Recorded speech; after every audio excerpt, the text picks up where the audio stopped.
My name is Elliot.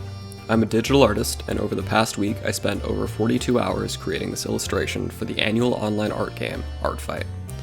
The finished illustration, which I call Cast of Talonflame, depicts 27 original characters relating to or inspired by the Pokemon Talonflame. In this video, I will be walking you through a little bit of my process of creating this illustration.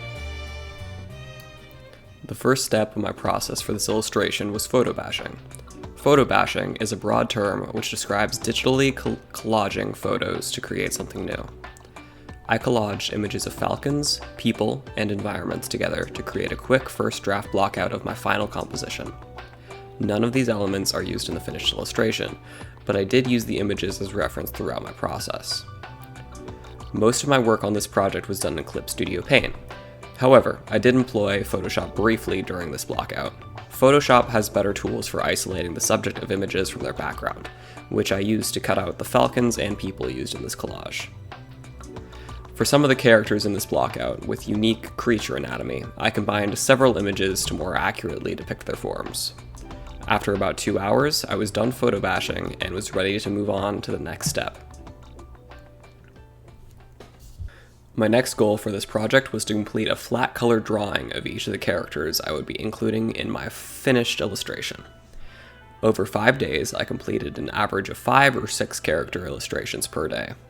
This was by far the longest part of my process, taking over 25 hours to complete, a little under 1 hour per character. I had a consistent workflow for this part of my process. I would start the day by selecting which characters I wanted to work on. For the most part, I just worked from the top of my composition downwards. Once I had the day's characters selected, I would copy the associated reference from my photo bashed blockout into the separate Clip Studio document where I was working on the flat color drawings. If I were working on a smaller project, I would not have done my flat color drawings in a separate document. However, due to the scale of this project, I thought it would be beneficial to draw the full characters rather than just part of the characters, which the final image would be cropped to. This allowed for easy repositioning of the characters, which did prove useful later on. This choice also allowed me to export individual characters separately for the enjoyment of the artists to whom these characters belong. In addition to copying over the photo reference to my separate document, I would also download the reference art for each character and place that art in the Clip Studio Paint sub-view window for easy viewing and eventually color picking. This window is not visible in the time-lapse, however. Once all of this was set up to my liking, I began drawing. For each character, I used the silhouette of my reference photo as a guide while I sketched. This ensured that my finished drawing would be the correct size and proportions to match my composition blockout, without having to scale or adjust the drawings too significantly after the fact. Scaling, rotating, or otherwise distorting my drawings could create blurring or artifacting, which I wanted to avoid. It could also create unwanted variation in the width of my line art, so ensuring that I got scale and proportion correct the first time around was important to me. I kept the falcon photos beside my drawings as I worked, so I could easily reference the falcon's anatomy, feather placement, pose, and so on for my drawing. At the start of this project, I found birds difficult to draw, so I had to look at my references frequently to ensure that I was depicting them accurately. Now, with the project completed, I feel much more confident in my ability to draw birds. This is no surprise since the project required me to draw 20 bird-shaped characters, plus 3 additional characters with bird-inspired anatomy such as wings, beaks, and talons. Once I completed the sketch for a character, I would remove the silhouette guide and would be ready to move on to the line art. Depending on my mood, I would sometimes complete the line art immediately after the sketch, and sometimes would wait until I had several sketches for the day complete before moving on to lines. Sketching comes easily to me, but line art can at times feel tedious. To make line art less of a chore for me during this project, I opted to use my sketching brush for my line art too. I use a simple soft round brush for sketching. The lack of sharp edges encourages me to be loose and rough with my drawings, which is important for quick sketching. The softness also prevented me from getting too bogged down by details, which made line art feel less restrictive. One downside of using the soft brush for line art was that it made coloring more difficult. Despite this drawback, I believe the soft brush was the correct choice for this project, as it allowed me to work quicker than I would have been able to otherwise. On the topic of line art, you may notice that the top left of the screen in this time lapse, there is some text. It reads Sketch Brush Size 10. I wrote this note on my document to remind me what brush size I need to set my sketch brush to so I could maintain consistent line width throughout. Despite this reminder, at one point I got halfway through the line art for a character before realizing I was using a brush about half as big as I needed and had to start over. I can only imagine how many times that would have happened if I hadn't written that reminder. After completing the line art for a character, I would move on to color.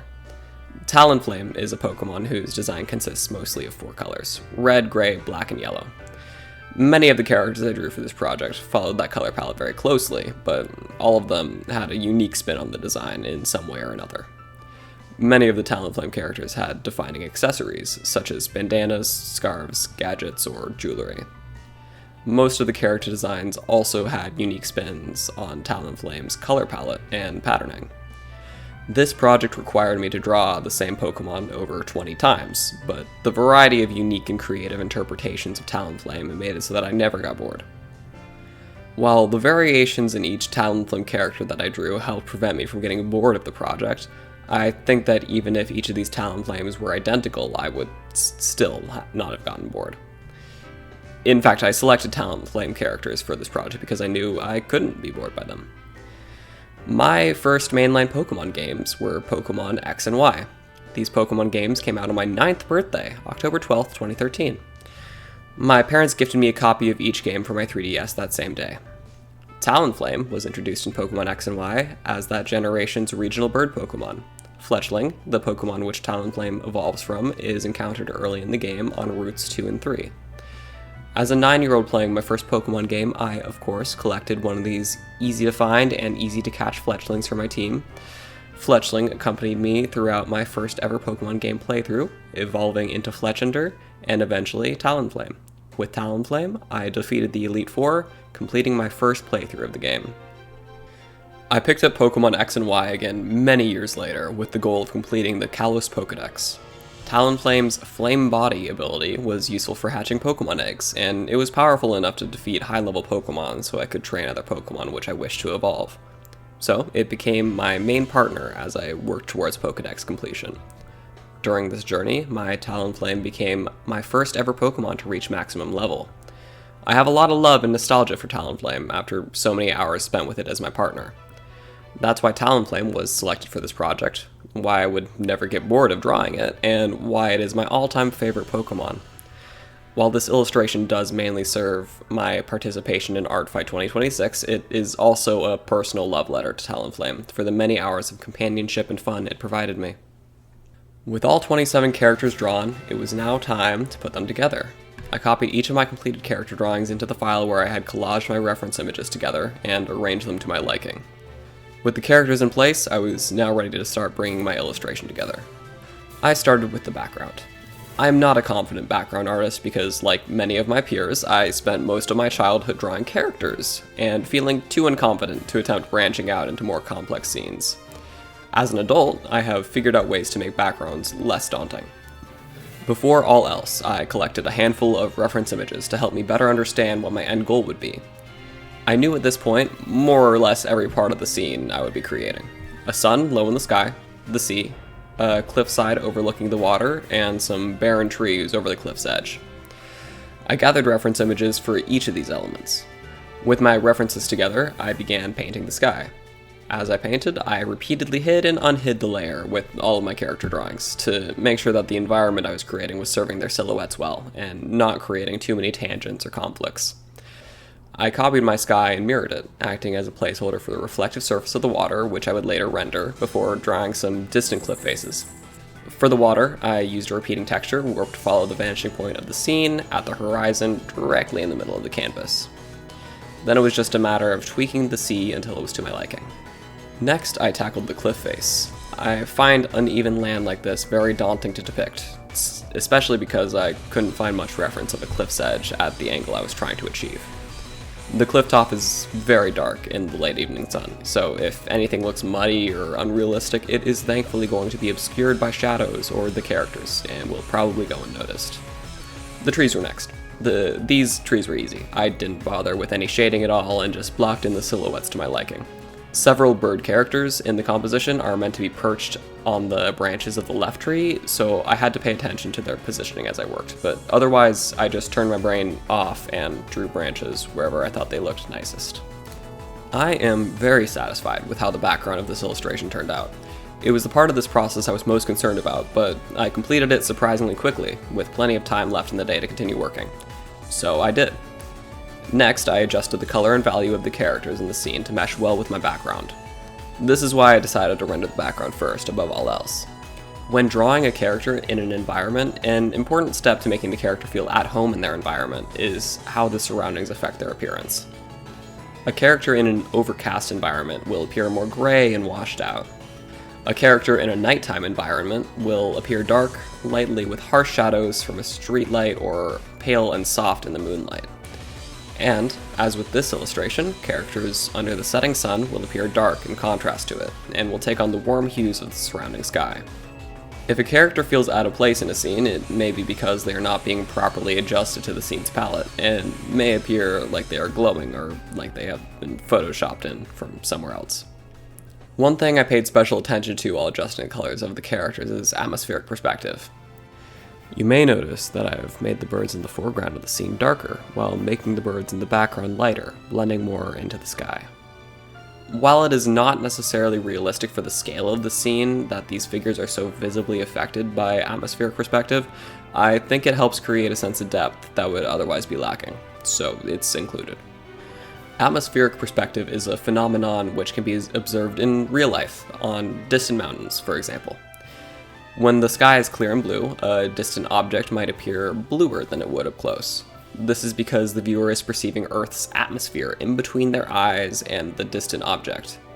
When the atmosphere is blue, the viewer perceives more blue in between them and the distant object, the farther it is away. This creates atmospheric perspective.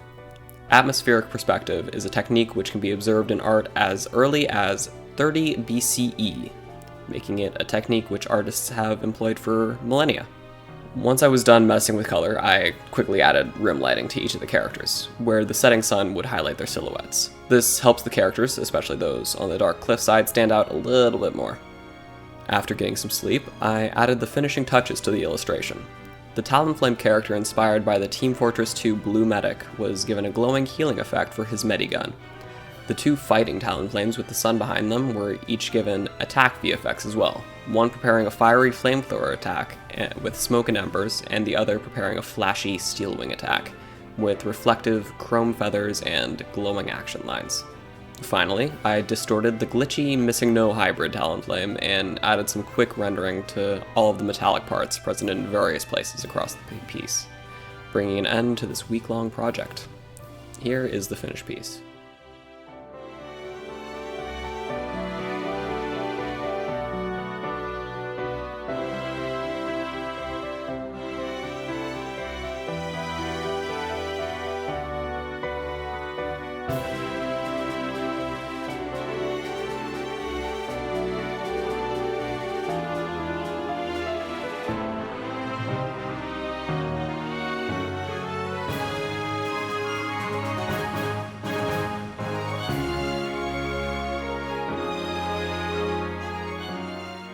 I hope you enjoyed listening to me talk about my creative process. And if one of the many Talonflames I drew in this video belongs to you, I hope that I did your character justice in the completed illustration. This has been the biggest illustrated project I have ever attempted, and this is my first time making a commentated video on a piece of my art. I am very excited to be sharing it, so thank you very much for watching.